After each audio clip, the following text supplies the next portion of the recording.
E chegamos no dia então que a gente foi falar com o professor Hélio Couto, professor de mecânica quântica, porque, recapitulando, aconteceu um episódio muito forte, uma tentativa de suicídio, de uma forma, foi mais uma tentativa de expurgar um sentimento que a minha sogra estava vivendo ali naquele dia, né? Eu não vou recapitular muita coisa não, assiste os outros vídeos se você não assistiu ainda para você entender. Então estava eu esperando o professor Hélio Couto me chamar para poder ser atendido, mas eu fui lá, liguei para o meu sogro e ele estava a caminho.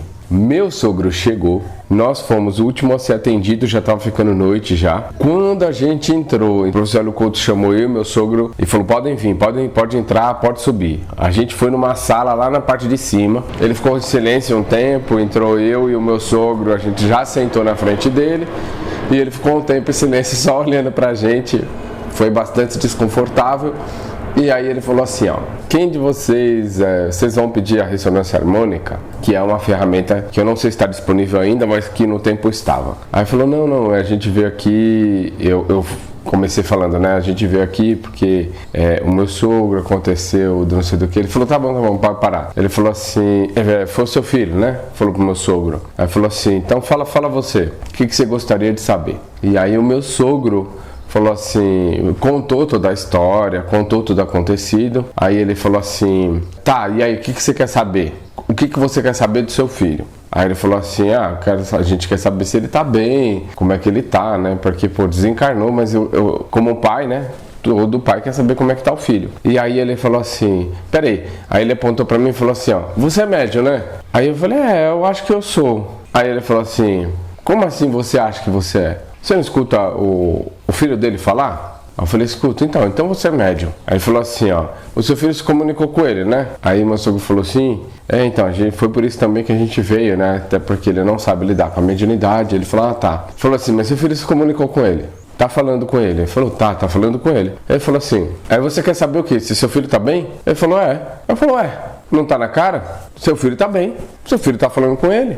Falou assim, eu não sei o que seu filho buscava, não sei o que seu filho era, nem nada. Mas dele ter sido assassinado e já tá se comunicando, é porque ele tá bem pra caramba. Porque senão, como é que ele ia se comunicar? Normalmente, os espíritos ficam uns 15 dias no hospital pra mais. Então vai depender muito. E outra, depois ainda que fica bem, não vai já chegar falando com os familiares não, porque não pode atrapalhar, né? Os planos de Deus, assim, não pode ser atrapalhado.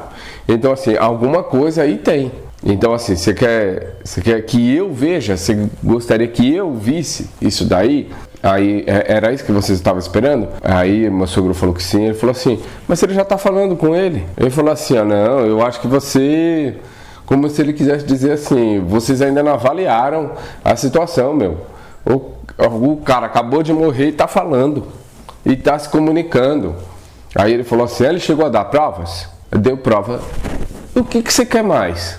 E ele é bem assim, ele já vai direto ao ponto, tá? E aí depois ele falou assim, você é médium, mas você trabalha sua mediunidade? Aí eu falei, não. Aí ele falou assim, por que você não trabalha sua mediunidade? Aí eu falei, sei lá. Aí ele falou assim, sei lá o quê? Aí eu falei, sei lá, né? Tem esses negocinhos, espíritos e tal. Ele falou, o que tem os espíritos? Aí eu falei, sei lá, tem medo de alguns espíritos assim, né? Atrasado, alguma coisa desse. Aí ele, atrasado. Aí eu falei, né? Esses espíritos assim, né?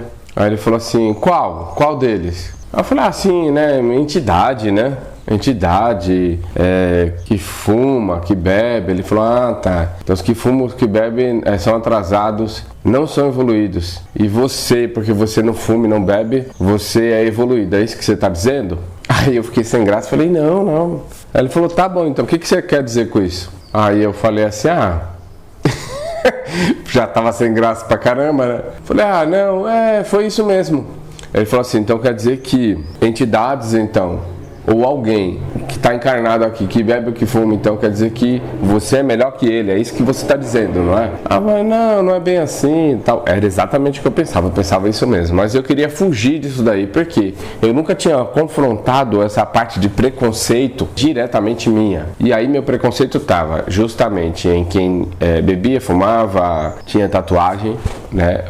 Era um preconceito que ele não estava aberto para mim, mas ele estava por trás, assim, eu escondi esse preconceito. E outro preconceito era em entidades ligado a religiões afro. Então, candomblé, umbanda, nossa, eu tinha um pavor, eu era contra totalmente. E falei, não, tipo assim, eu não aceitava aquele tipo de mediunidade. Eu não aceitava aquele tipo de incorporação, sabe? Esse negócio aí atrasado pra caramba. Eu não quero saber disso, eu não quero isso. Aí ele falou assim, mas você quer trabalhar a sua mediunidade? Você quer fazer o seu desenvolvimento mediúnico? Ele falou assim, porque aí tem uma coisa que é perigosa, viu? Se você... Ele falou assim, você tá chegando aqui hoje, tá chegando aqui agora, eu não sei nada da sua vida. Ele falou assim, e se você... vem aqui, você está me dizendo que você está aí com toda essa comunicação, tem uma mediunidade aí que você não está trabalhando. Você já imaginou se você vai num boteco, enche a cara e aí de repente parece que te dá um apagão e quando você acorda, você já está segurando uma faca na mão e tem um monte de corpo já no chão? Ele falou assim, você sabia que isso pode acontecer? Aí eu fiquei com medo pra caramba. Aí eu falei assim, não, mas por quê? Ele falou assim, porque você é médium, você não se conhece, você não conhece as suas energias, você não sabe lidar com a sua mediunidade e qualquer coisa que faça alterar a sua consciência pode acontecer alguma coisa assim muito perigosa, ainda mais que como você não tem desenvolvimento. Ele quis dizer assim, que eu não tinha uma frequência alta, até pelo o tipinho, né, de preconceito, eu não tenho uma frequência alta para envolver ou para estar em sintonia com as entidades do alto. Então logo os que iam vir comigo, os que iam vir aqui para jogar uma sugestão ou numa incorporação quando eu tivesse semiconsciente ou inconsciente, seriam entidades que estão mais ou menos naquele mesmo padrão, que tem preconceitos, que é contra uma coisa aqui, outra acolá, e assim elas iriam se aproveitar, iriam dar sugestões de alguma coisa ali para negativamente acontecer. Ele falou assim, e se isso acontece, o que você vai fazer? Porque o tribunal tá cheio disso daí, viu? Tem um monte de gente que vai lá, conta exatamente isso que eu tô contando para você, vai lá na frente do juiz e fala assim, mas eu não lembro o que era, e tem gravações e tudo mais. E a pessoa estava incorporada. Ele falou assim, mas o juiz ele pode até saber que você está incorporado, mas com isso ele não vai tirar de você a culpa, porque a culpa é sua. Foi você que foi até o bar sabendo da sua mediunidade. Então ele falou assim, bom, eu não te conheço, vou te dizer uma coisa, fica longe de boteco, de bar, que eu não sei do seu dia a dia, nem nada. Você pensa em incorporar o seu cunhado? Nossa, parecia que estava lendo tudo assim. Eu falei, é isso, na verdade eu queria isso e tal. Aí ele falou assim, pra quê?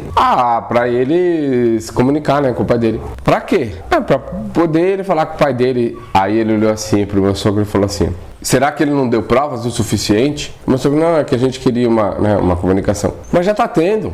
Ele falou, pra quê? Pra que incorporar? Se você já tá escutando, você já tá passando. Ou é outra coisa? Aí eu pensei, outra coisa o quê, né? Só no meu pensamento assim. Aí ele captou e falou assim, ou você mesmo não acredita, ou então você, falou pro pai do Natan, ou você não acredita? É isso, precisa de mais prova? Você não sabe o esforço que seu filho está fazendo para fazer essa comunicação. Você não tem ideia do tamanho do esforço que é fazer todo esse trabalho. Vocês não têm noção. Aí falou assim, e você menino, é bom você trabalhar só mediunidade, hein? Aí eu já fiquei alegre pra caramba, falei, nossa, top, eu vou trabalhar minha mediunidade com o professor Hélio Couto, ele vai me passar uns negócios, e é os negócios do jeito que eu aceito, porque assim, não vai ser aquelas entidades atrasadas que fuma, que bebe, e aí esse era o meu pensamento, falei, nossa, que show e tal, tava todo empolgado. Ele falou, você quer ou não quer fazer o seu desenvolvimento mediúnico? E eu com um sorriso bem grande falei, quero. Aí ele falou assim, então procura Umbanda, que aqui na casa de Umbanda não, tá? E lá é o melhor lugar para você fazer o seu desenvolvimento mediúnico.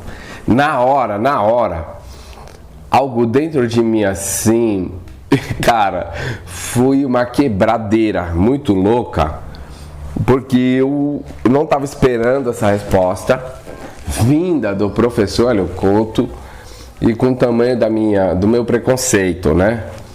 Não que eu não tivesse ido já a casas de Umbanda, Candomblé ou alguma coisa assim desse tipo, porque eu morei no Nordeste e tem outros tipos, tem Jurema, tem Catimbó, tem outras religiões aí, mais ligado a coisa de raiz, de terra, indígena, do povo do mato, dos caboclos e várias outras coisas. Mas nenhum deles eu tinha ido porque eu não era adulto, né?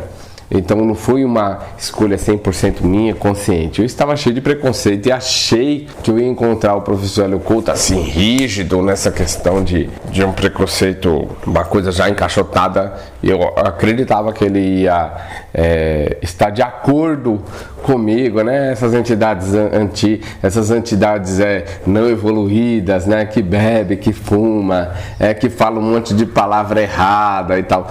E eu não me olhando, não me julgando, né? Que eu tô no dia de hoje e quem já viu aqui os vídeos sabe, eu tô sempre errando aqui o português, indo fora de concordância pra caramba, e eu sei que isso bate em algumas pessoas e isso é apenas você não aceitando a minha forma, assim como eu não aceitava as outras formas, lembrando que essa era a minha cabeça de 2015, beleza? Então assim, ó, eu observei aquilo, eu falei assim, mas casa de Umbanda qual? Ele falou, não sei, se vira. A mediunidade é sua, você que vai procurar o jeito de desenvolver. Mas assim, na lata, tudo muito na lata. E aí ele falou umas coisas assim pro meu sogro, que eu não vou colocar aqui, porque eu não combinei de estar falando sobre isso, tá? Mas assim, que foram coisas bem fortes, bem na cara, assim, eu tô falando o que foi na minha cara, porque foi comigo, não vou falar com meu sogro, porque não combinei com ele. Mas vai ficar uma coisinha aberta aí, mas para vocês entenderem que ele foi bem direto. Aí depois, né, a gente ficou com aquela preocupação, né? Quanto será que a gente vai pagar? Isso tudo por baixo, isso tudo é sentimento por baixo. Esse tal de sentimento por baixo, eu vou explicar em outros vídeos. Então assim, no background do negócio, por trás de todo o cenário, fica outros pensamentos que estão vagando. E dependendo da sensibilidade que você tem, você pega... Você olha, depois fica assim, as formas, pensamentos ficam rodando ou rodeando o espaço, o lugar. E aí, na hora da gente ir embora, tá? Vou resumir legal aqui, porque depois foi 100% assim com o meu sogro. Ah, ele falou assim, ó, pra mim, mas se ele já tá passando, qual que é o problema de você repassar? Qual é o problema? E aí depois eu quis dizer assim, mas se as pessoas não acreditarem, mas eu quis jogar, eu quis dar um rodeio, sabe? Porque eu falo assim, rodeado, você já sabe disso. Eu quis rodear o negócio para dar uma maciada, né? Porque, pô, eu não queria expor ali na frente do meu sogro ali que de repente ele não estava acreditando em mim. Aí ele falou assim, o maior problema é você não acreditar em você, no que você está escutando, no que você está fazendo. Mas se os outros não acreditar, ou se os outros não quiserem escutar, ou não quiserem saber, você vai fazer o quê? Esse problema já não é mais seu. Então, o que é seu é um problema grande, se você não quer resolver. Mas o que é dos outros, qual que é o problema? Aí ele falou assim, ó, você já viu uns vídeos? Já viu uns vídeos meus já? Falei, eu já tinha assistido todo o caminho das palestras, né, que você vai entender. Tem caminhos das palestras do professor Hélio Couto, que é do curso de mecânica quântica. Eu já tinha assistido todos, né? Eu já tinha concluído o vídeo, eu acho que faltava 2 para eu concluir o curso. Aí ele falou assim, ó, aí se você quiser, tá? Você já pode pedir para mim uma ressonância harmônica, que é uma ferramenta. Posso até falar disso depois se você tiver se te deu vontade de saber um pouco disso. Aí ele falou isso daí antes da gente ir embora, falou umas coisas pro meu sogro diretamente. E na hora que a gente estava descendo as escadas, estava a pessoa da recepção, o professor Hélio Couto, no final de uma escada. Aí ele olhou assim pra gente e falou assim, tudo bem? Tudo bem. Pode ir agora, pode ir. Aí ele apontou o seu caminho da rua. Aí meu sogro falou assim, é que a gente vai acertar aqui, vai acertar aqui. Ele acertar o quê? Aí falou assim, a consulta. Aí que consulta? Essa agora que a gente teve aqui, lá em cima. Que consulta? Não teve consulta? Agora e tal. Não, não teve nada não, pode ir embora. É que a gente queria acertar aqui. Ficou num negócio meio assim, falou, não tem nada não, pode ir embora. Como que se ele tivesse lido por baixo, por trás do nosso pensamento, que a gente estava pensando quanto que será agora a cobrança, porque eu não tenho ideia de quanto que é, uma pessoa está com R$120, uma outra pessoa só tem cheque para tentar segurar alguma coisa para ver se vai dar. Então esse espécie de medo, eu acredito que ele leu. Ele falou, não, pode ir, não teve nada não. Aí a gente falou, tá bom, ficou esquisito pra caramba, e a gente foi embora. E assim, nesse dia eu fiquei bastante pensativo e fiquei bastante refletindo, bastante coisas. Eu falei assim, caramba, meu, olha, eu tenho que me observar, cara. Caramba, meu, olha que gafe que eu cometi, meu. Eu tenho um puta de um preconceito com esse negócio de Umbanda, Candomblé, entidades, isso e aquilo. E eu já tinha visto algumas outras entidades já que por um motivo ou outro queria ajudar, mas eu mesmo não dava essa abertura. Então eu não fui para aquele lado, não quis dar ouvidos a esse lado.